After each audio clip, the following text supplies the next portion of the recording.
Right, I think I am live, so I'm not going to talk over this too much. We'll talk after this. And yes, there is a lot going on, so we'll see if this even works or not. This is a bit of a Frankenstein experiment that I had last minute, hence why I'm running a bit late. Had this idea about an hour before this started.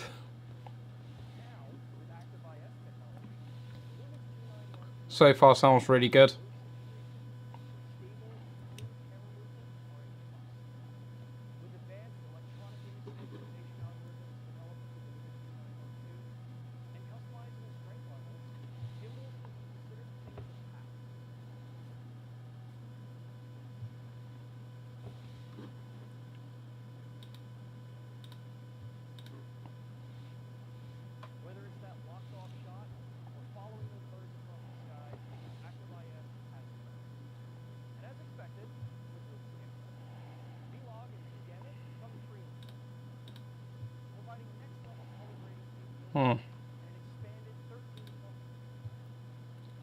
Come on.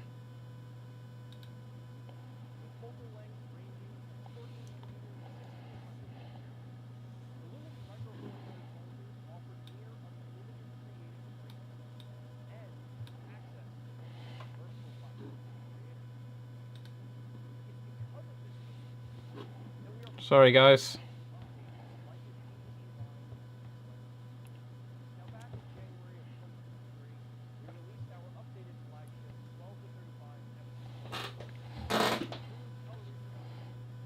Hiding behind the screen.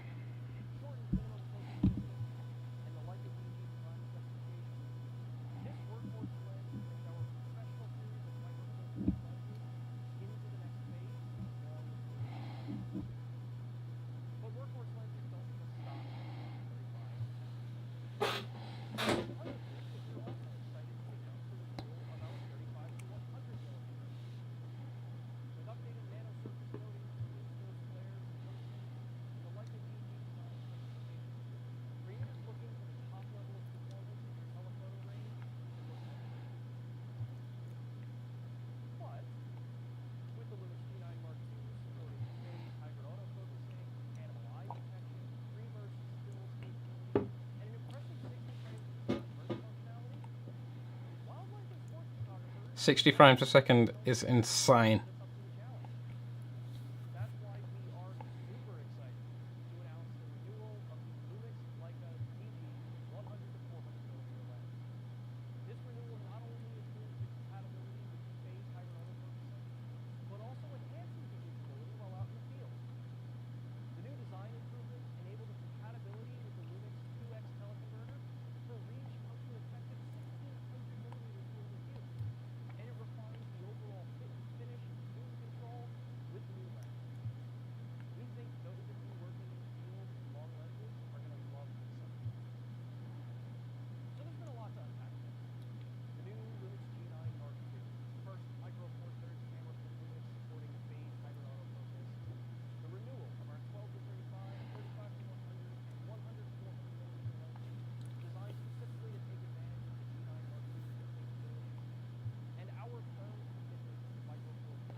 Wow, so it sounds amazing. I'm going to knock this down a little bit because my internet isn't super fast, so I've got a lot going on. This is like my first live stream I've ever live. Oh, my brain's gone blank. This is my first live stream I have done in years. I don't know why I had the idea to do it like an hour before this went live.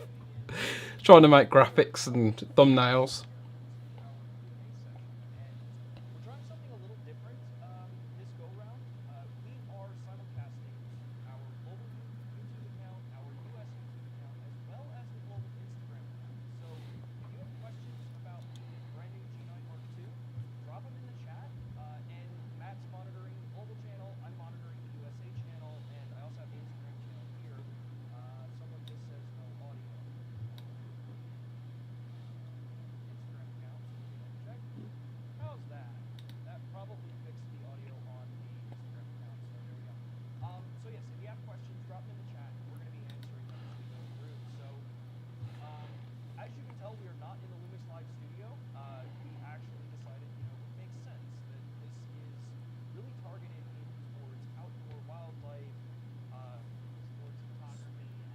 I currently shoot with an R7, so I'll be looking at this as I used to use the G9 as well.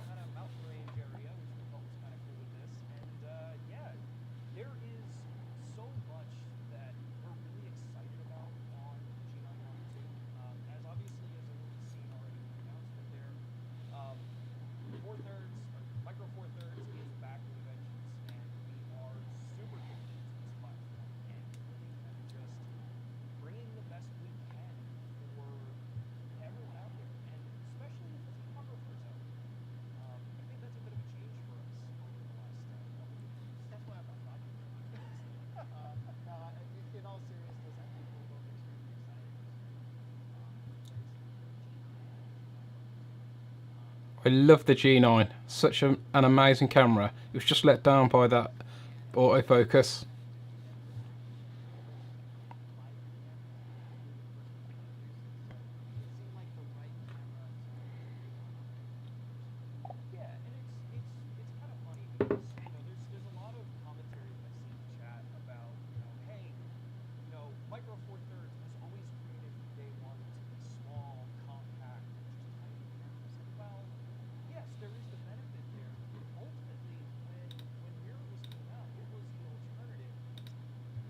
Sorry guys, I'm gonna, there we go, smoother, hopefully.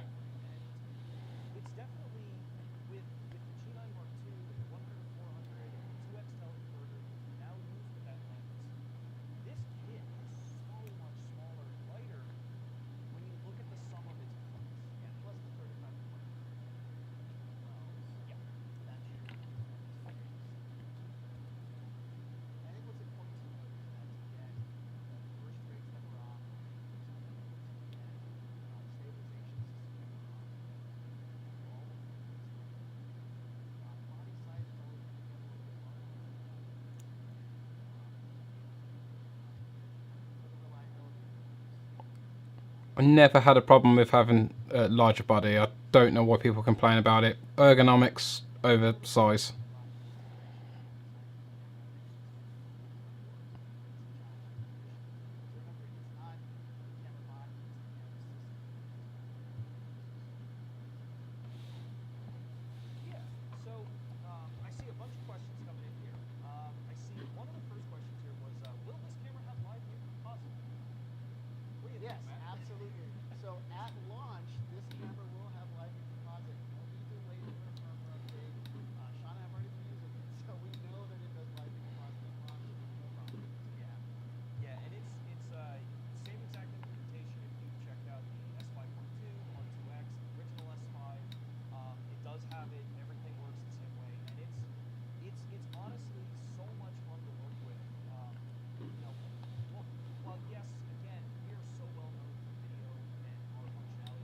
We're going to talk a little bit about the video functionality in the G9 Mark II. Right, I've just turned the volume up on the announcement, so if that sounds better, just let me know in the chat. There's another question that came up too, right? Yeah. I want to get to right away. Yeah. So someone asked in the chat, and I think it's important maybe to cover all lenses, but someone asked, will the 100 to 400 benefit from phase differential autofocus? And what we can unequivocally say is that all of the lenses, even the ones that you bought many, many years ago, are going to benefit from Just turned up their volume, so just let me know in the chat if that's coming through better now. that are going to be coming out. Those firmware updates, really what they're to do is to allow us to autofocus while you zoom the lens. In the past, our lenses haven't been able to do that. So that firmware update is to allow zoom while autofocus while zooming. Obviously, the new lenses that are coming out that we just announced, they already have that firmware in them. So the new 100 to 400 will be able to do that. But don't worry, if you have the existing 100 to 400, we're going to do a firmware update to give you that. Yeah. So one thing, because actually I just saw a bunch of things go through here, and actually because I just realized that since we're streaming globally, typically the announcement video won't have the pricing in it because it varies region to region. Right. Here in the United States, the body-only pricing is $18.99 US. I will defer to... Turn them all the way up now, so we'll just listen to them instead of me. Panasonic regions in your website, or your Lumix regions in your... Lumix websites in your region. It's been a long couple of days. For the current pricing at your select dealer and all of that to make sure that you're getting the accurate information. So one of the other things that I had seen some questions about too was the high resolution shot mode. As we mentioned in the announcement video, this is the 100 megapixel handheld high resolution shot mode. So that means that very similar to what we were doing with the GH6, you're going to be able to actually get a ton of resolution out of this camera. But more importantly, high resolution shot mode is carrying the motion detection and the motion kind of compensation functionality that we did in the the GH6. So even when you're doing, outdoors landscape photography, whether you're using handheld or non-handheld, you're going to be able to get a really solid image out of this with the benefits of higher resolution, but also better color tonality, since you're capturing more information than a standard single still. It's a really, really fun camera to shoot with. And as far as power goes, it will be using the BLK22 batteries. So it's the same battery as the S5 Mark II, the Mark IIX. I think it's important to note, though, is it'll still work with BLK19. This is slaying my internet. As well. It mostly will just restrict some of the... I don't know what I had this bright idea for, but I'm super excited about this camera. If you're a G9 user who primarily focuses on photography, you shouldn't really notice much of an impact if you're going to use the 19s as well. So it also, frankly, I know we've announced a new battery grip, but if you happen to be an S5 owner who's got the old battery grip, you can actually still use it, because I've been using it on there as well. So you can kind of work with the battery grip of the camera as well. Yeah. And, so I missed a little bit at the start. This is going to be in the S5 sort of style body. I love the G9. What the ports are on the camera. So really, it's almost the exact same port complement as the G9 as the original G9. However, the biggest change is that we've moved to a USB-C with PD. So you now have power delivery, of the ability to charge and power the camera simultaneously. As always, we recommend that you use 9 volts, 3 amp supplied PD devices to be able to power the camera. But you'll still get full-size HDMI port on the camera. You still get a mic jack. You still get a headphone jack. Dual card slots. Both card slots are UHS-2 compliant, so you get dual SD card slots with the camera. It's also compatible with the XLR1, so you can add the XLR1 audio adapter, which is different than what we did on the original G9. So you do have that ability to do that with the camera as well. I don't think I've missed... Oh, it has a remote port, so you can obviously do remote triggering with if you have a slider for time lapses, things like that. And possibly the thing that I think you missed a little bit here is probably my favorite part. And as a photographer with these cameras, I think it's going to come across as a little weird. Yeah, I would agree. This. Okay. This is the Condor Blue handle that that they released that allows the use of the SanDisk ProBlade mags. Yeah. And truthfully, as a photographer, this has been like one of the coolest things that I've had attached to the camera. Okay. Because I do, if anybody follows our Lumix Live platform, that we will be actually continuing this conversation on Thursday on the Lumix USA channel, so make sure to follow us over there. Link will be posted later today. I do photography with our cameras, actually quite a bit of photography. And a lot of it is motorsports, a lot of motorcycles now. And having this, being able to mount up onto my cage, because I use a simple small rig cage on mine, have this plugged in, I'm never having to worry about any kind of SD cards or storage media or how many photos I want to take, because now I've just got SSD support. And it works fully for photo, video, whatever recording options you want to use in this camera. So now when I get home, I'm literally just dropping this mag out, sliding it into my other mag, and I got a terabyte of storage here. Speed up the workflow. It's insane. At 60 frames a second might be a good idea to get some SSD storage yes, on we're there. talking a lot about photography. And don't worry, everybody, we are getting to the video functionality shortly. The advancements that are made in the video side can help us in the photography side. They can speed up our workflow. They can enable things like bringing back pre-burst into the camera. Yeah. You know, in the video side, y'all know that as pre-roll or pre-record. Right. We're just doing pretty much the same thing, but now we're able to do it with the full-blown RAW and JPEG images. So that 60 frames per second burst, the 60 frames per second SH or the pre option, up to a second and a half. So we're talking, what is that, 90 frames before you actually press the shutter? Right. That's stuff that kind of grows from the video logic that we've had and we've built up over these 15 years. So. Well, and I actually appreciate the 40 frame per second option as well.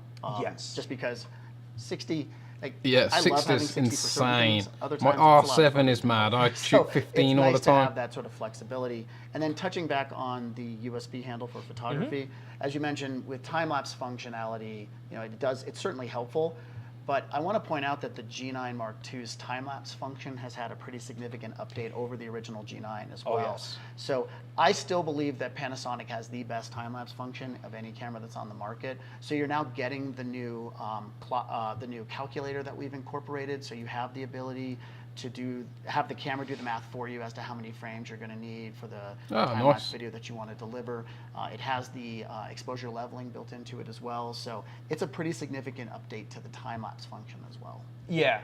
Yeah, so across the board, this camera's been so overhauled from the original G9. Right. And clearly, yes, there are the users out there, myself was included for quite a while, that I loved the G9 camera. I loved what it stood for. I loved what we originally set out to do with that camera. And I've seen, this is a good way, I think, to segue into some of the video conversation because... Well, before we do that, yeah. there's a couple of things I just want to point out. I want to do just a quick rundown of what kind of hardware has changed, and yes. then we'll go into videos. So as a rundown of what's changed in the camera. So obviously the chassis is a bit different. We've moved to the S5 II style chassis. So that gives us a very slight reduction in size over the chassis of the G9. Keep in mind that we've improved the processing power dramatically in this camera over the G9. It is a much more powerful processor. We're using a BLK22 battery, which produces more voltage to the camera, yet we've kept the weight exactly the same as the original G9 Mark, yes. The original G9. So no changes to the body's weight at all. And some other benefits of sticking to the existing chassis is that accessories that were designed for the S5 II, they're compatible with the G9 Mark II as well. Now, we've added an extra button on the front of the camera. So, like, there's one cage company that will probably introduce an update to their cage specific for the G9 Mark II. But almost every other cage is going to fit this camera just fine. So, chassis-wise, that's why we did this. And frankly, our engineers, when they were designing the S5 II and the S5 IIX, they were consulting with the G9II engineering team for that product. So they effectively came to a conclusion to have a design that they would work for both, and they really wanted to emphasize a deeper grip so that it would be beneficial to both categories. So your chassis is a completely new chassis. The engine is a completely new engine with more processing power. The sensor, I want to make sure we address this because there seems to be some misunderstandings about this sensor. This is not the GH6's sensor. It is not the same sensor. Yep, seen the first clue about this should be the fact that it has PDAF on the sensor. So this is our phase hybrid autofocus system.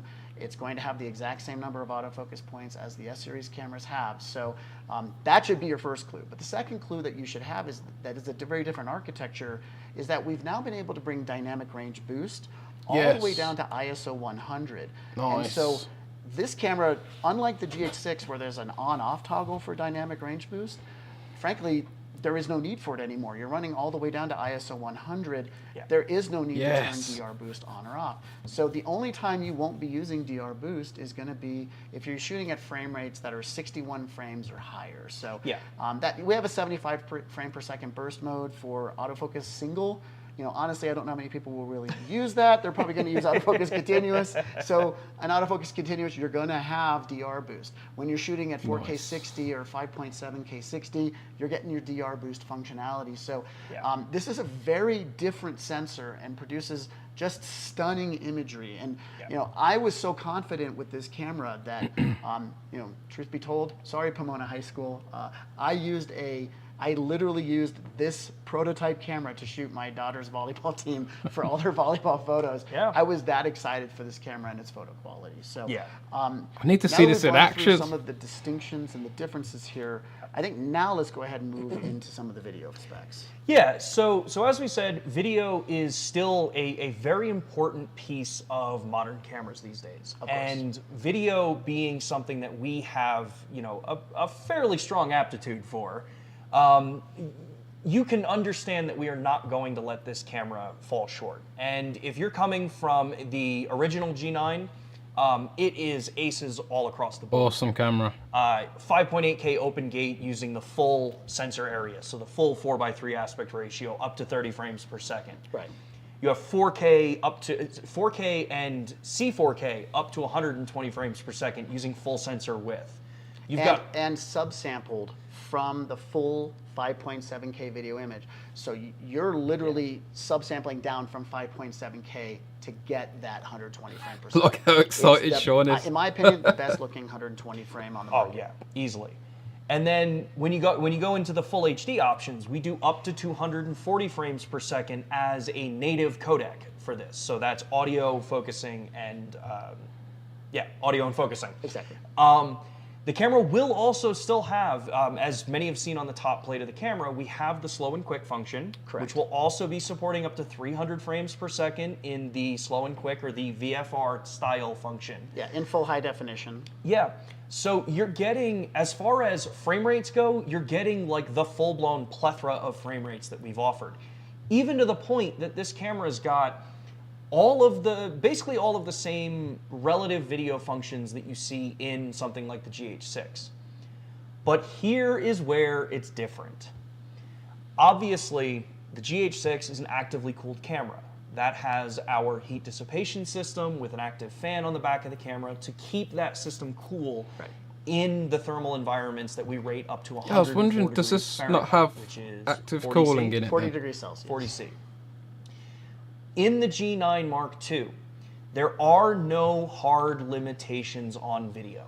In terms of recording times? Yes, in terms of time limits. So when you look at the original G9, there was like a 10-minute limit, a 30-minute limit. Yes. And that was because that camera was thermally limited, very stronger than the GH5 series at the time. Knowing that just across the board, everyone has kind of evolved. Whether you need video or not, video is a part of this world. Why not offer it in the camera? It does not add any cost to the cameras. It does not change anything. These are mirrorless cameras these days, which means they're constantly pulling a video feed off the sensor to capture your still images. So our logic here is we want to make products, make cameras, as I said in the announcement, we want to make tools that support creators, photographers, videographers, no matter who you are with it. So what you will work with on the G9 Mark II is more about the environment that you are filming in. Yeah. Down in Austin, I mean, we've been well over 100 degrees Fahrenheit for about almost 2 months straight. That's well over 40, like in the 43 degrees Celsius range is where they've been. Yeah. And G9 Mark II in my studio where I've got it, 70, 75 degrees Fahrenheit, G9 Mark II, perfect camera for that setup. But if you really know that you need to be out in extreme temperatures and you're someone who needs a top of the line A camera for video production, GH6, S5 Mark II, S5 Mark IIX, those are going to be your great go-to cameras for that. Yeah. This one I think is going to be that perfect camera where if you're a set photographer or you're a social media content creator, or you're someone just getting into video, you are just starting into this, G9 Mark II is going to be that perfect camera to get into it, because you're not going to miss the video features. Not at all. And most of the time, you're not needing truly unlimited recording. Yeah, hours of continuous recording time. Yeah. So yeah, we made a lot of effort to make sure that this camera is addressing the true modern photographer first and foremost, and really sitting as a good solid secondary for pro video users. And so some of you may ask, well, why didn't we include the fan? It was already in the S5 II. We're using the same chassis as the S5 II. Realistically, in our surveys of photographers, one of the things that photographers seem to covet most is a high quality in-body or dual IS system. And so what we've done is, in place of that fan, we have incorporated a gyro sensor that's a much higher grade gyro sensor than we currently include that's interesting. in the S-series cameras. So by incorporating this much higher precision gyro sensor, and just the natural extra movement that the sensor can provide in a micro Four Thirds Will this mount, come to editing we were able to software now for even achieve better full image 8 stay? stops of in-body image stabilization. Bit like what And Sony do. system I'd works like up to that. 60 millimeters, which is the equivalent of 120 millimeters. So you're getting 8 stops at up to 120 millimeter focal length. Now, when you use the dual IS system, effectively that system kicks in once we get past 160 millimeters, 120 equivalent. So that's why when we get longer, it has to drop a little bit to 7.5 stops, because now we're at effectively the limits of the optics and what they're capable of stabilizing. So what you're getting in return for losing the fan is a much better image stabilization system. And guess what, video shooters? You're going to love this new stabilization system, especially when you see what we've done with the EIS implementation. So the electronic image stabilization has now added a couple of different crop options. So we understand some of our competitors, they have electronic image stabilization functions, and when you turn it on, it's an extreme crop, and then when you turn it off, it's no crop. And so what we've done is we give you no crop, we give you a minor crop, about an 8%-ish crop, and then we do a more extreme crop. And when we do this, we've added some additional corrections. So when you do the EIS just standard crop, for those of you who've complained about kind of the warpy corners when you're dealing with really wide lenses, I saw someone reference actually the 6 millimeter lens and ask if it's too wide.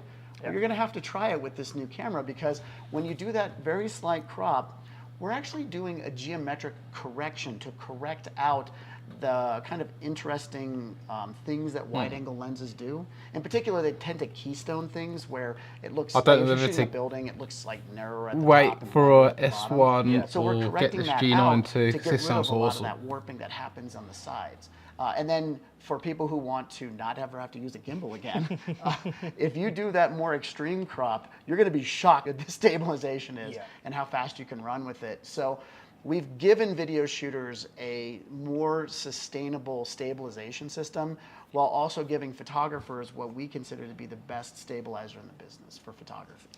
Yeah. And actually, continuing on that the photography side there, I actually want to touch on those subject detection modes too. Yeah, exactly. For autofocus? Yeah. People care? Yeah. People care about that? Okay. Yeah. So as we announced in the video, this camera gets a lot of improvements when it comes to subject detection, and obviously the upgrade to PDAF in micro Four Thirds. So let's start with the kind of core changes that we've made in subject detections. So on the G9 Mark II, this camera is supporting now a separated human and animal detection option. Right. So if you're used to working with the Lumix cameras right now, you'll see that subject detection for animals is paired with human. So you got an owner and a pet, you got a horseback rider, you're gonna see the box over both of them together. Right. The new system has separated these two out. So now in the options, you can select animal, select human. Within each of those, you can now select the body and face for human, or you can select face and eye for human, But now in animal, we have a dedicated animal eye detection mode. Yes. And for those that have been using our system for quite some time, the animal eye detection mode is I would say, a much more modernized UI. Wouldn't you, Matt? Yeah, it's more in line with what other cameras are doing. So yes, I'll let you explain on it. Yeah. So with our standard face and eye detection we've been doing, we put a box over the face with a crosshair. In our animal detection mode on the G9 Mark II, this will be just a small box over the animal's eye. So this will give you a little bit cleaner looking overall image while you're, kind of framing your shot up. And it gives you that point that you know that it is focusing on the animal's eye, and that's where it's going. But in addition to the animal detection, we've also updated the body detection algorithms. So now the system is actually a lot tighter. So all cameras use a form of machine learning or deep learning for what their subject detections are. Yeah, if they incorporate subject detection, there's Yes. deep learning happening in the background, or what some people are calling AI. Yeah, AI. And the truth is, your cameras themselves do not have AI in them. They are AI trained models for this. Right. What that means, though, is it's actually a really big benefit for this. It means that we can alter and change these things as we develop, as our engineers go through and they pick up new models, they add more objects into the models, and you're seeing that on the G9 Mark II. So body detection in the existing cameras, the S5 Mark II, Mark IIX, will give you from shoulder to shoulder, head to toe for body detection. On the G9 Mark II, this has been tightened up. So now you're going to get a much tighter box on your subject. It's going to be focusing a lot more on the torso and the head. So now you don't have, one, as busy as a UI as the previous generations have, but also you get more accuracy, you get less overlap between subjects that kind of come close to each other, and just gives you an overall more well-rounded experience. Right, and to be clear, and then Sean will get to some other recognition in a second, because I saw a couple of things pop up in the comments. With the eye detection and the small box, that's the animal detect. We are still keeping our existing UI for face detection, eye detection for humans. Yes. So the human UI is not changing, it's just the animal, because we've added eye detection, so we've made the decision to keep the same UI. Yes. So now that Be we've nice talked if about you could humans and animals, or turn any other those subjects, completely off. Probably my favorite ones. The actual graphics it As puts I up, alluded to before, I love motorsport change the transparency photography. of them. I love photographing motorcycles. I ride motorcycles. It's just a really fun kind of we know, thing we to know photograph. Sean. We Yeah. watch it. We see your Instagram. We know Oh, you yeah. photograph motorcycles. But there are a lot of people who want to get into some of these more recreational styles of photography. And while we were in here kind of messing around with the recipes and kind of upgrading things, it made perfect sense for us to say, look, let's add in new automotive detection options.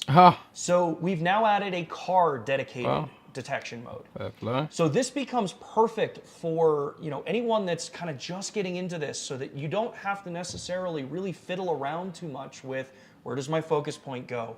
How do I kind of make sure that I'm tracking with a subject right? This will help you get used to your framing, your composition, and let the system take over a little bit of that legwork for you. But if you're a seasoned pro, you've been working in that field forever, and you know where you want your focus, selector to be, how you want your subject framed, this is just that added, kind of little bit of extra background for you. So you get, I always like to say it's like giving you a buffer range for this, and Right. Joke there being we've added a bigger buffer. Yeah. I saw where you're going. Go ahead, Sean. Let me just explain the joke to people Sean like an doesn't- idiot. Sean doesn't have kids, and he still tells dad jokes. Oh, so yeah. It's great working with him. Oh yeah, but so yeah, with this, it's going to give you that little bit better, kind of control over what you're going with. But the biggest thing for me is that we added a motorcycle detection mode, and I'm gonna say, I mean, when we were working with the S5 Mark II and doing a lot of our evaluations internally on that, I think 99% of the stuff I shot with the camera to kind of help feed our engineers some information was all motorcycles. So I'm gonna claim that I may have had maybe a little bit to do with this. I would hope. Just trying to find out where So, the a couple of price is. I questions thought it was keep rumoured at popping up about again. So there's some that'll 1600, be difficult for something like us that. to address. Yes. Others that we'll readdress. So number one, on the thermal side, I know it keeps popping up. The thermal limitations are effectively just about exactly the same as the G9. So if you're using it outdoors in 40 degrees Celsius, 100 degrees Fahrenheit, 140 degrees Fahrenheit, it's going to be basically the same as what the G9 was. We can't quote what that is because there's so many environmental impacts that can affect what the recording time would be. So it's got unlimited recording, but it's going to be based I can't just tell on you, oh, it'll the do, environment that you're in. 2 seconds, or it'll do like 45 minutes. I can't do that. It's the same as what the G9 was. So that's the easiest way to look at it. But it's got no recording limits. I think you'll be pleasantly surprised at how long it can record in warm to hot environments. I don't think this is going to be a big issue. And we've sent cameras out. Take a look at some of the reviews that are out there. I am certain all of them will be doing a test on some sort of hot day to see what the thermal limits are of the camera. Oh, of course. As to the confirmation of a couple of things, so somebody asked us to confirm. The battery? Yeah. So yes, I accidentally put a BLF19 in the camera, which is the original G9 battery, on accident. It worked fine. You're just not going to get all of the video functionality of the camera, so just keep that in mind. The other thing to remember is that, actually, hold on a second. No, you know what, folks? I misspoke. It does not work with the BLF19. That's my fault. It was my mistake. I put it in a different camera. It was a G8.6, so I apologize. It only works with the 22. That's my fault. Okay. The other thing that we want to confirm, this is not the G8.6's sensor. It's a different sensor than the G8.6. It's different because it has... I think some people are getting in late like I did. Points on the sensor. And it's different because it can operate down to ISO 100. So you should expect much better performance out of this sensor at lower ISOs than what we were getting. Yeah. Let's see here. I saw a couple of questions come in about the open gate recording. So one says 4.3 open gate. Since the camera can do 60 FPS in photography, is it possible that 5.8K 4.360 could come in a firmware update? I think it's unlikely. We weren't able to do it on the G8.6. So. Yeah, it is unlikely. But just to be clear here, the 4x3 open gate recording function on the G9 Mark II does not have a crop. It is the full sensor height and width. So you're not losing field of view there. It is 30 frames per second, or 2997 is the maximum speed that you can record that at. If you want to go to 60 frames per second, you are shooting in the anamorphic mode, which is a 4.4K option, which does crop into the sensor to be able to get to that speed at the faster frame rates. Yeah. So should you need that faster frame rate, it is available in the camera. You do want to go to the 4.4K. The full-blown full sensor height and width up to 2997. So just want to make sure that gets kind of clear. Somebody had asked about anamorphic support. Yeah. Same exact That's support. your realm, Same exact support as the G8.6. Same exact support as the S5. So it's going to be an awesome video camera as well. My G9, which was a photo camera, I in many ways preferred it to my GH5S. Vlog, video vlog, dual native ISO values. So this system is not a dual native ISO system like you see in the S5 Mark II, Mark IIX, or like the GH5S. Yeah, because it uses the DR boost function. Yes. So that is effectively, I'm going to cover that part just for a second. Yeah, so go for it. Understands what that means, and then I promise Cliff will tell you what the native ISO points are. So, effectively, what we're doing is that for every frame that's captured in the camera that's going into buffer, it's sent, well, not buffer, on the chip. So every frame is sent to 2 different amplifiers. Okay, so one amplifier has a lot of gain. And by doing a lot of gain, it's not going to have a lot of highlight information. It's going to be, maybe 4 stops, 6 stops of actual dynamic range. But that gives us very clean, lower midtones and shadows. And so that's then encoded. And then we do a very low gain image, which gives us tons of dynamic range, but very noisy, lower shadows, lower midtones and shadows. And then effectively what happens is both of those are brought in, they're processed, and we take the clean shadows and lower midtones of the high gain, we take the dynamic range of the low gain and we mux them together. So you get those clean shadows and midtones, and then we kick out a 16-bit image if it's a photo, and that gives you a tremendous amount of dynamic range and latitude from this sensor. So in terms of what is the high dynamic range, or the highest latitude you get out of the sensor, in photo modes, like most of the film simulations we do, like standard or like vivid, any of those, your base ISO is ISO 100. Yeah.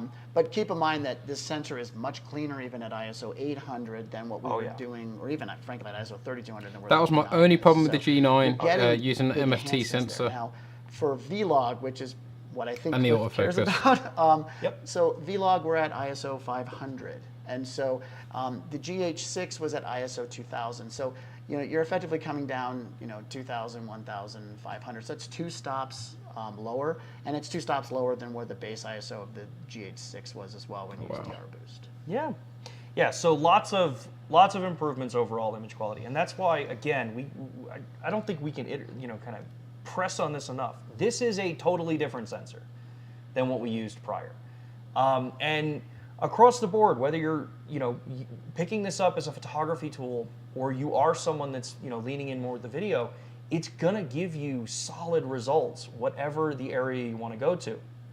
And I see a couple of other questions here while you're checking the global one. Question here was, does it do long exposure, live long exposure? Yes, live view composite is included from day one out of the box, so that is there. Steve H asks, what's Leica monochrome L squared? The L squared technology collaboration we have with Leica that was originally started with the in the S series, so the L mount system, has given us actually some really cool kind of technology benefits here. In the G9 Mark II, this camera has a Leica monochrome black and white profile. Now this is different than our L monochrome profiles that you already see in our cameras. And what this is giving you is actually a much more tuned by Leica black and white. So it is not our interpretation of it. It is basically, we've been taught what their style is, what their look is for black and white, and it's I'll applied. talk about That's that why after, it's actually because called Leica monochrome in the camera. there's some things you might want to there's know that about one. that. So here's a couple of other ones that have come up. So the question was, will the PDAF work with Olympus lenses? Oh, of course. Yeah, absolutely, and you'll get the benefits of having PDAF with those Olympus lenses. So video codecs has come up. We'll do H.265, we do H.264. Those are either an MP4 or an MOV wrapper. And we're also now doing ProRes. Now, ProRes will have some limitations because it's an SD card. So you can do 1080 to the SD card. Wish it had CF CF Express cards at those speeds. That's going to go out through the USB port to an external SSD. So you have access to that. Yeah. Some questions about the bit depth of the photos. The photos are capable of 16-bit bit depth. So the raw photos can be 16-bit. So I did one last time because it's come up multiple times. They can be 16-bit bit depth. Yeah. Let's see here.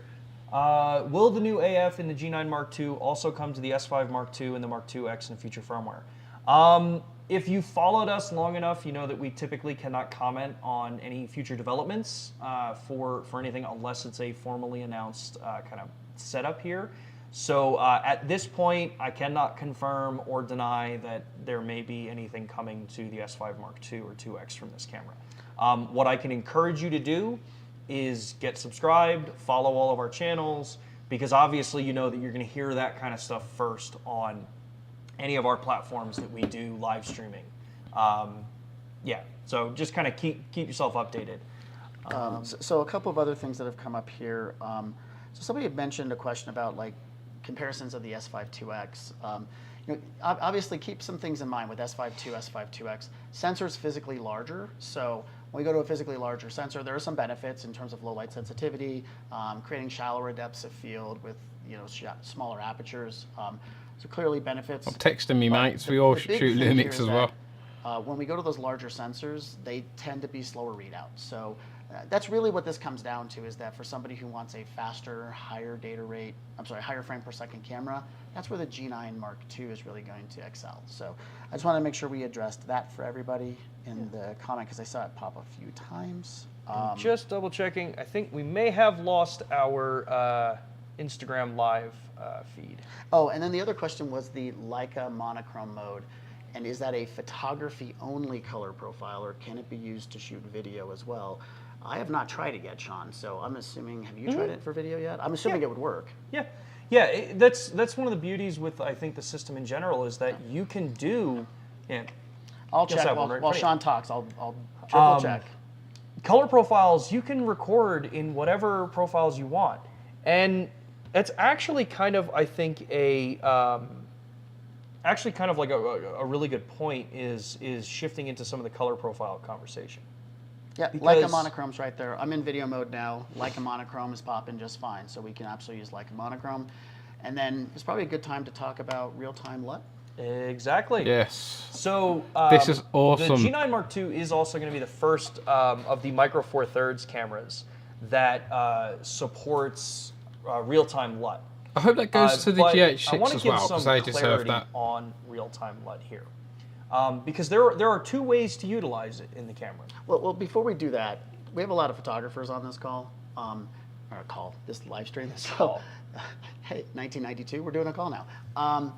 So maybe we can first define what a LUT is, so everybody understands. Yes. So a LUT it technically stands for look up table, and in the video world, it's a look. It's a style that we apply. It's like a fancy Instagram filter, only more advanced. We do that all the time with presets in like Photoshop or in Lightroom, programs like that. So what photographers call like looks or photo styles, videographers call LUTs. And the difference here is that there's a very set in stone process for creating LUTs that comes from the video world that allows us to have these set ways of doing things that can then be incorporated and effectively imported into the camera. Yep. Whereas those looks that exist in all of these different photo editing software, they're all somewhat unique, and there's not like an easy way for you to just export them.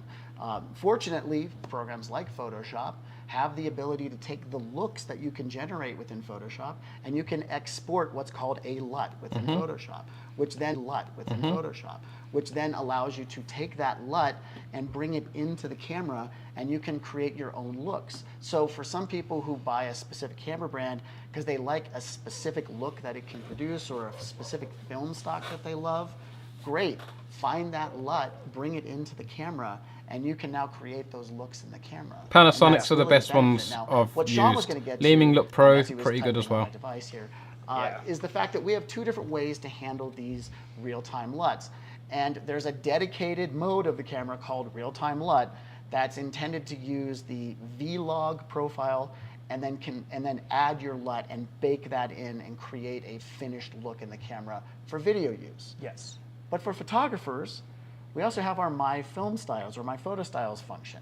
And within there, if you scroll down to the second page, you have the ability to import LUTs there as well. Yep. And so a lot of you may have like a base color profile you already like from Panasonic. I like our natural picture profile. Yeah.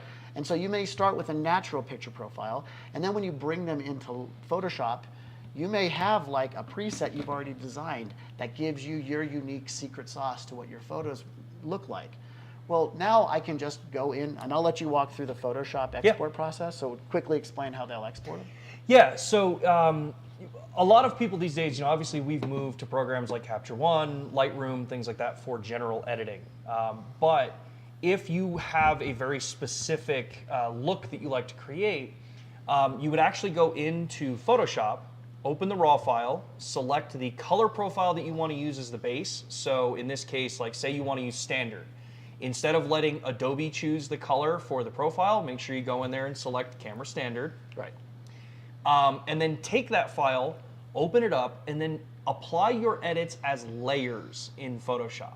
If you've never worked in Photoshop, there are definitely some great tutorials that explain how to work in layers, because it is a little different than Lightroom and Capture One and all that stuff. But what is important about why you want to do this in Photoshop is Photoshop has the ability to export out a lookup table or a LUT Yep. in a .cube file for use in other platforms. And Making a make sure you good use one is more 33 complicated than you precision. So might as a think. precision Exactly. setting, make sure it's a 33. Yeah. So you want to make sure that you're going through, setting up 33 point, save it out, and probably the most important thing, which is probably where I get most of the troubleshooting questions about this, is make sure you're using a 64 gig or larger card to do this, because you want an SDXC memory card. Take that, put your LUT file onto just the root of the card, just like you would do with a firmware update. Right. Go into the menu, into the LUT library option, which is now our repository for all the LUTs you want to load in, and you can load in, you can hold and load 10 at a time right now. Once you load those in, as Matt pointed out, you just go into the My Photo Styles, which you have up to 10 in the camera. I think there are only 3 or 4 visible in shipment. You just go into the menu, My Photo Style, and then you flip all the other ones to visible. Right. And you can program them in, up to 10 of them. In fact, I did an entire walkthrough on Lumix Live a couple of weeks ago about how to use this for photographers. So I encourage you to go take a look at that too, because that's a visual demonstration as well. You might have been doing that as a preview for what we were announcing today. Probably. So, yeah. So, Probably. Yeah. So again, we want to make sure everybody understands how to work within these LUTs and what the benefit is. So Yeah. I've seen a couple of other questions about unlocking features in the camera. So we understand that the G9 had some features you could unlock. G9 Mark II doesn't have an unlock code to unlock anything. So everything we've talked about today is included. So whether it's vlog or waveform monitor or vector scope, all of those things are going to be included at the purchase price. Yeah. Sorry, we are, our video feed has dropped on Instagram, so we're just trying to get this back up. Cool. So I'm just trying to go through any of these last comments that I've seen here. Is waveform in the camera? Yeah. Yeah. Waveform, vector scope. We're not going to spend a lot of time. Those things have just come out on the new GFX 100 as well.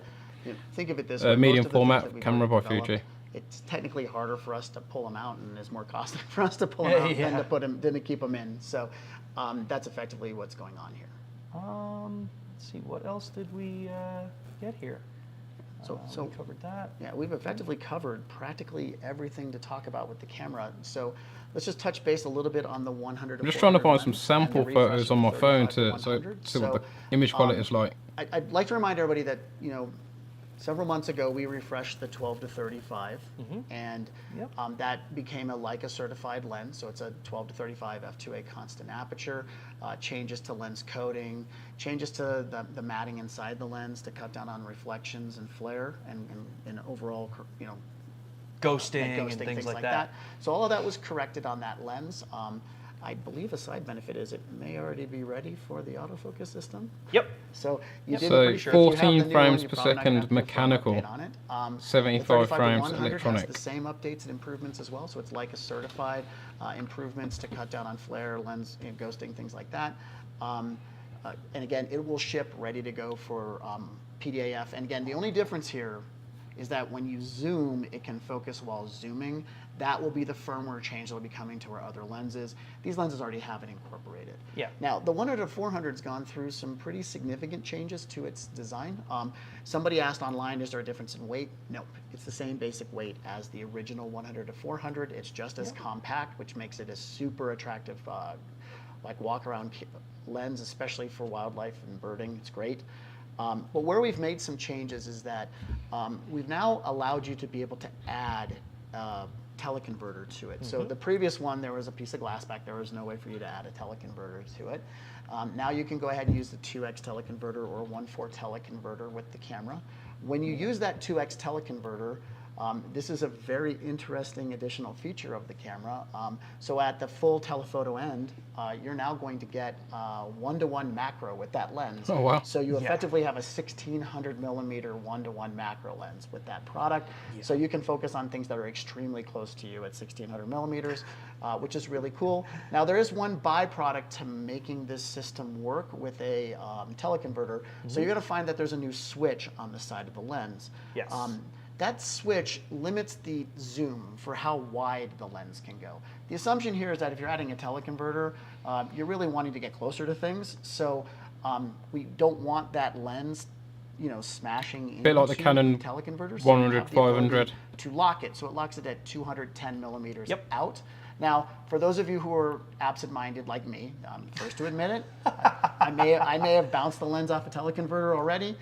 Nothing to worry about. It's all spring-loaded internally. It will absorb Yes. that energy, so don't worry about damaging anything. It's just, it's disconcerting when it happens. And so that's really the only issue, is just so that you're not disconcerted by it happening. Yeah, and as Matt said, it's designed by the engineers because we know that there are going to be those times where, like, maybe you want to leave the teleconverter attached and you want to store the lens because you're moving from location to location and you're putting it in the bag. You can store the lens with the teleconverter on. When you attach it and you're below 210 millimeter, the camera's gonna tell you, hey, you can't use this focal length for the teleconverter. Right. You just flip that switch on the lens, move it out to 210, you'll hear a click, lens will lock it in place. And it's a very well thought out update for it because it doesn't compromise the size of the 100 to 400 for those who don't want to use teleconverters, but also gives you the benefit for the teleconverter in the most common focal lengths that you're really kind of wanting that teleconverter, which is out in the much more telephoto range. So it's been a lot of fun to shoot with. I've done a lot of the motorsports photography with it, shooting it wide open with the 2x converter on it, and I'm super thrilled with it. I even did handheld high res of the moon with it, because that's a really fun, challenging thing to try to do. It's a nightmare. But all right, so somebody keeps spamming the comments, so I'll be happy to answer your question. Yes, the G9 Mark II, because it can operate from under ISO 800 with DR boost, I would say it's going to take better still photos than the GH6. Yes. Because you can operate down with the DR boost down to ISO 100. Oh man, it's so tempting. I guess it just depends on what ISO you shoot a wedding at in the question you're asking, but if you're shooting at ISO 800 and up, no, they're going to be about the same image quality because we have the same DR boost function operating from 800 and up. Yeah. But once we're below 800, if your ISOs are below 800, you're going to get better images from the G9 Mark II. Yeah. Photographically, you are. And that's actually a really good segue because we did not mention this in the video, and I think it's going to get lost in some of the conversation, but I will be talking about this on Thursday. The G9 Mark II is also the first camera because, we talked about burst rates, right?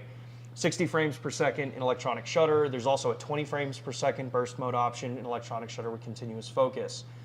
But this also had a mechanical burst rate upgrade. So this is now 10 frames per second mechanical.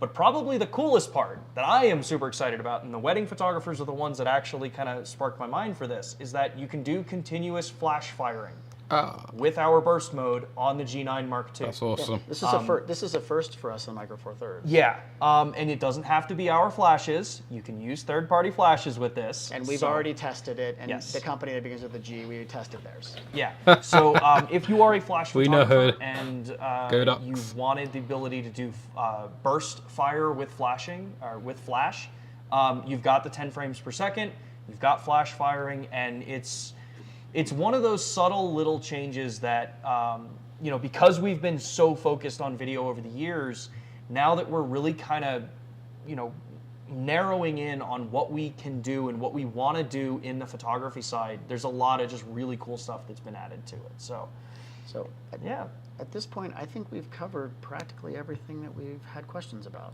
Yeah. I think, so a couple things here. Thank you, everybody. Both you on YouTube, on our global account, on the USA account, everyone on Instagram, thank you so much for bearing with us for the last probably 10 minutes while the video feed dropped on Instagram. It appeared that the audio was at least coming through. This has been an incredibly exciting day. And honestly, it's been, I think, a really exciting last couple of months as we've been kind of leading up to this. As a photographer, primarily, this has been one of the cameras I've been waiting for quite a while. And is this going to replace my S5 Mark IIX that I still love to shoot with? No, but they're both going to be the tandem tools that I use. And I think that's why I'm so excited that they share the chassis. They share the fit, the finish, where the buttons are. I can seamlessly be jumping back and forth between these two cameras, and I'm not giving up video features. I know you and I have had the conversations a lot about photography and using these cameras in which you prefer to go out with. What are your personal, what are you excited about with this one? Well, first off, what are you excited about with this one? Well, first off, when I do photography, I actually am a micro four thirds shooter. I 10 to 25, 25 to 50 f1.7 lenses when I'm doing anything portrait related. Other than that, it's usually a 12 to 60 for walkabout. Yeah. And so for me, it's great to have that refresh. As a video shooter and somebody who cares a lot more about video than photography, this is a stealth fighter of a camera. I think most people, when they get a chance to see what this thing can do, are going to be shocked at just how capable it is as a video camera. I realize we're putting a lot of emphasis on the photo side, but I think a lot of people are going to be really impressed with it as a video product. Yeah. So with that, everybody, again, thank you all so much for tuning in. This is the culmination of a lot of work from a lot of teams across the globe. I want to thank our engineers in Japan for all the work that they did on this camera. Our marketing team in the US for working with Matt and I on this launch project. And everybody out there, all of you, for going out there, creating really cool, awesome photography, videography. We will be talking more about this camera on the Lumix USA channel this Thursday at 2 p.m. Eastern Time. So get yourself following Lumix USA. That link will go up a little bit later today, so be sure to follow that. We will be continuing conversations also after this, various different topics. Maybe we'll do more video-focused topic where you and I will kind of just go through and really just nail on video. We'll have the very specific photo topics. Right. But overall, again, thank you all. It's been an awesome day. We're super excited to see what all of you can get out there and create with it. And yeah, looking forward to a lot more cool stuff coming from Lumix.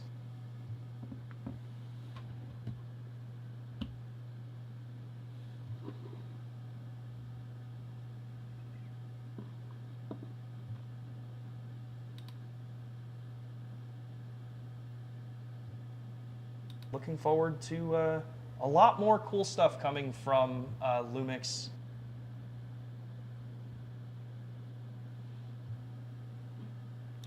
Is that stopped?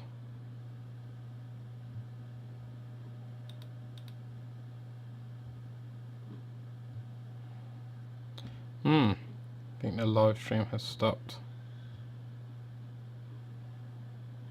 I think that will do. So, let's get rid of my graphics here. Let's get rid of that. So, if you're just joining me, we've just been looking at the Panasonic Lumix G9 Mark II. Now, this is an absolute monster of a camera. It's a micro four thirds camera, and it's in the same chassis as the Panasonic S5 II. Now, I've just did a live reaction to that video, and it's pretty mind-blowing camera. So I'm going to get into a little bit about why this excites me and what I think about the camera.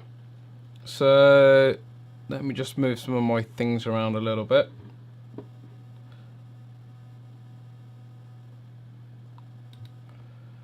Let's have a look.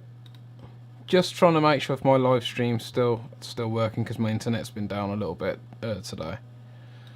Okay, so let's start off with the specifications. It's 25 megapixel sensor. It is not the same sensor as the GH6. A lot of people were saying that. There's some amazing things in this camera. It's awesome. Anyway, 5-axis in-body image stabilization, rated for 8 stops. On sensor phase detection, 779 phase detection points. 1.84 million articulating screen, that's about standard. 3.86 million viewfinder, that's really good, that's more than enough. 60 frames a second burst moving, 60 frames a second burst shooting with AFC and electronic shutter, with 10 frames in mechanical shutter. That is just ridiculous. Now, recently, if you've been watching my channel, I actually brought an R7. I've used it for about a year because I massively got into wildlife photography, and unfortunately my Lumix cameras just couldn't keep up with contrast. But now they've introduced phase detect, things are starting to look a lot better. Now my plan is to get an S1, or it was, until I got the S5 too, because I couldn't help myself. And now I might end up getting this G9, but I'm going to come on to that in a little bit. First I'm going to finish off with the specs. 100 megapixel this is mad, sorry, this is like crazy. 100 megapixels handheld high res mode. 100 megapixels, that's mad.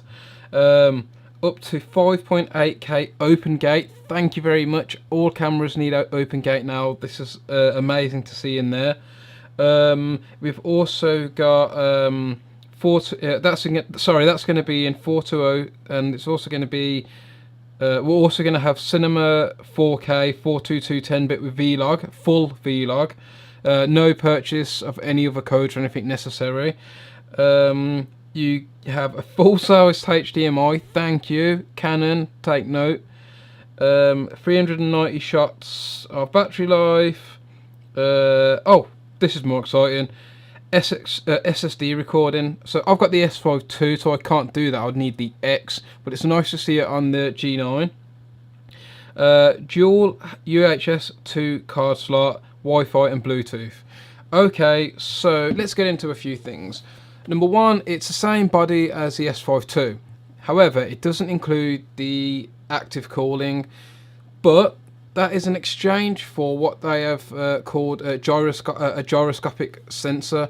So if that is anything like what Sony and Blackmagic offer, maybe somewhere down the line we can feed that into a computer and get even more stabilized and accurate recording.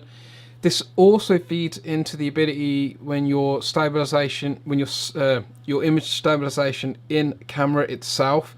This basically allows you to have no crop, a little bit of a crop, 8% I believe they said, or a even more of an extreme crop, but it will help get rid of like warping in the corners at extreme wide angles. Now what else caught my eye? As far as the body goes, I'm a little bit half and half. I really like the S5 II body, but I absolutely loved the original G9 body. It had a lot of character to it and it just felt perfect. Had a really nice deep grip. The S5 II body, the S5 II's been, you know, a big seller, and from what they've been saying, there was a lot of sort of like colluding about from the G9 team and the S5 team. So I guess this makes sense. It's a great body. It's very, very comfortable. But I think the original G9 might just pip it ever so slightly for my personal preference. Now, the video sounds amazing. What they have heavily hinted at is because it hasn't got active cooling, it's not going to be as like efficient as the S5 II or the GH6. I'm personally fine with that. I think if you're a content creator, a lot of your content, you're going to be fine. From what they were saying, they've been using it out in the desert, and it's been working really, really well. However, I'm sure there's going to be loads and loads of tests coming up as well. What else do we have? ProRes 422 and 422HQ to an SSD drive. That is phenomenal. Full-sized HDMI again. Thank you. We need to be done as an industry. Let's get rid of micro HDMI cables. Should be illegal. And the burst rates, absolutely insane. So 60 frames per second using the electronic shutter. Now what I am obviously eager to see is, will there be any sort of jello effect?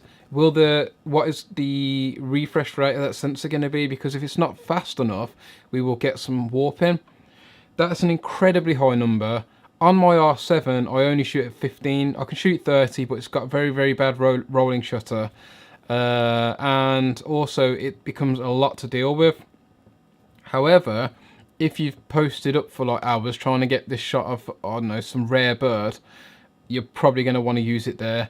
It also includes pre-burst shooting as well, which is such a useful tool if you've not used it. Basically, as you're holding the shutter down, before you even press it, it will start taking like photos, so you're much less likely to miss a shot. I think that's a really, really good and really, really useful feature. My personal opinion is I am now really stumped with what to do. My personal goal was to originally wait and hold my breath to get a Panasonic S1 Mark II. The S1 is probably my all-around sort of favourite camera I've ever used. It was a big, heavy camera, and I personally like that as a videographer because it just really helps with stabilisation. If you use older DSLRs, they're even bigger, to be fair, as well, so it weren't as bad as what people made out, apart from for wildlife photography, because when you paired it with the Sigma 150 to 600, oh, that was heavy. I was walking around Brownsea Island, we walked like 5 or 6 miles, and I was like, I can't walk no more. My mate had to go and get me a chocolate bar because I was just like done. Previously I'd used the G9, I'd used the GH5S, and I was using those together, and I loved the G9 so much, but unfortunately when it came to sort of low light photography, and I'm not, people who say, oh, people often talk about full frame, like you're going to shoot in the dark. You're not. When it gets dark enough, there's not enough detail there regardless. But it's at those twilight hours and those blue hours where you need to have decent sensor technology so you can actually get some clean photos in those conditions. And unfortunately, I found the G9 just wasn't really up to scratch, and so I kind of had to let that go, but it was like a tough decision to do. However, I love the size and the handling and the features in that camera. It's just, you know, I think next to my S1, probably my favourite sort of camera I've used. I absolutely loved it. Now, this camera, it also takes on the dynamic range boost feature from the GH6. However, they have improved it.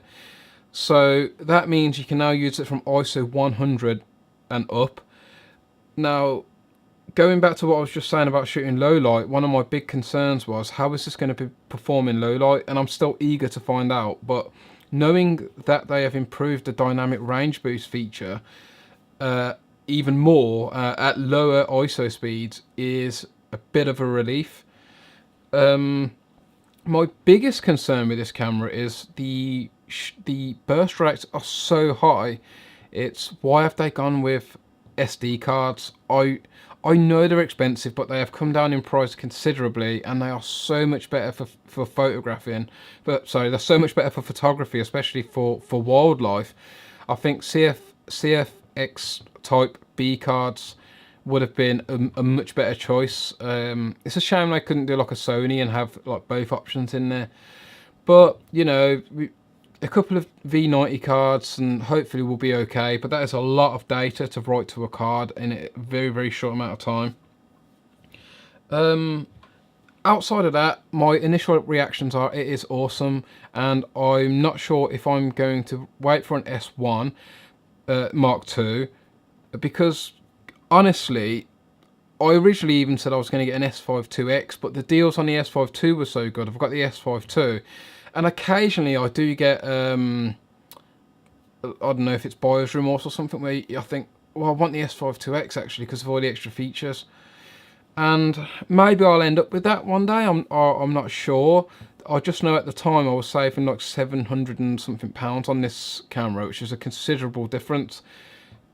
And I also find that a lot of the features on that X I probably wouldn't use. The only thing I would really like is the tether.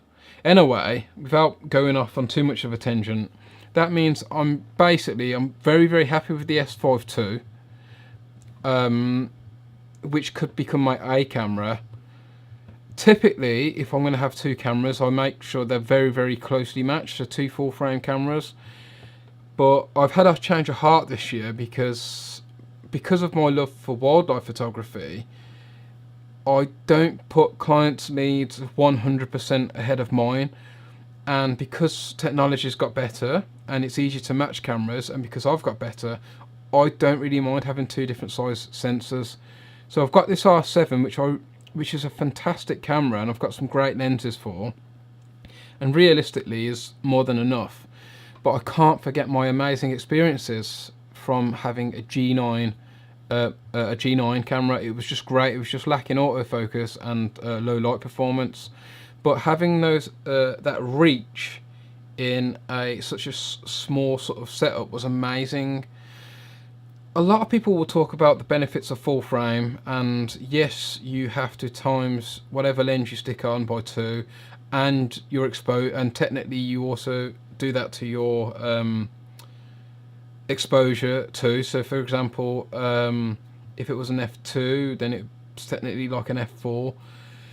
But to me, when I hear people talk, it often feels like when someone is learning to drive, and now if you've been driving for like 10 years and you're very experienced, you could probably forget half the stuff that's on the test, but you have the experience to know how to drive and what to look out for, and you're going to be a much better driver, versus someone who could probably tell you every question they've just rehearsed for this for the practical test, but have got no idea of actually what it's like being behind the wheel.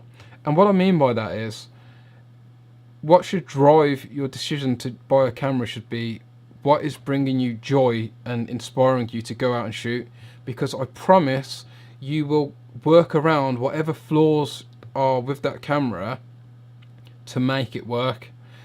Now, sometimes there are limits, so doing wildlife photography on an S1, for example, and G9, because of that contrast detect, you were impaired, and that's a solid time where you do have to sort of make a choice, which is why I ended up getting an R7. But that R7 didn't replace the joy of using those cameras, so I might get this camera, but that does largely rely on sort of like price and everything. So there's that 100 to 400 lens which has also been announced, and that's probably going to be quite pricey, although I could use a version 1 of that. So it might add up, and it might not be financially feasible for me to do that. I really do love using my R7 as well. It's a very powerful camera. It's just that I clearly have a little bit of a bias for Lumix cameras, which is fine. So what are my overall thoughts on this? I think the G9 Mark II is a monster. I do not care if you shoot full frame. I've shot with everything. I've shot with studio broadcast cameras. I've shot on tape. I've shot on APS-C and full frame. I do not care. I only care what inspires me. I only care about what inspires me to go out and shoot. And on that principle, I am very, very seriously considering getting that G9II. I just think that sounds great. But more research is needed. I need to see how it performs in those lower light conditions. I need to see how well it is, how well it acquires the targets, and how well all the new autofocus features work and video features work. If it's up to scratch, then I might go and make that choice. I think I'd be happy with a G9II and an S5 II. At some point, I love kit and I like buying kit, but at some point, from a professional standpoint, you need to stop buying kit, and maybe I'm saying that to myself. We live in a time at the moment where new things are released every single month, and it can feel like your kit is outdated. It's not. I was getting amazing results from the S5 I, and that was a 4-year-old camera. The only reason I updated is because of the autofocus. If it already had that autofocus, the face detect, I wouldn't have upgraded. So that was a hard line where it was like, yeah, I'm going to benefit from that, especially if I'm doing stuff like this. So all in all, I'll take it into very serious consideration, do a lot more research, and have more videos for you soon. As for now, I think I'm just going to go and geek out. But I think that's going to be it for this live stream. I don't know how well this has gone. I haven't live streamed in like 4 or 5 years. I completely forgot how to use OBS. And then I decided to do a live stream an hour before the thing was going live. And I was like, oh, I forgot how to do all of this. So yeah, let me know how it went in the comments below. if you like this video, let me know, and maybe I'll do some more live streams, but a little bit more polished. And I'm going to catch you all next time, and I'm going to figure out how to turn this off now. Watch this awkwardness now. Let's see what happens. Right, stop stream presumably. So I'll catch you all next time.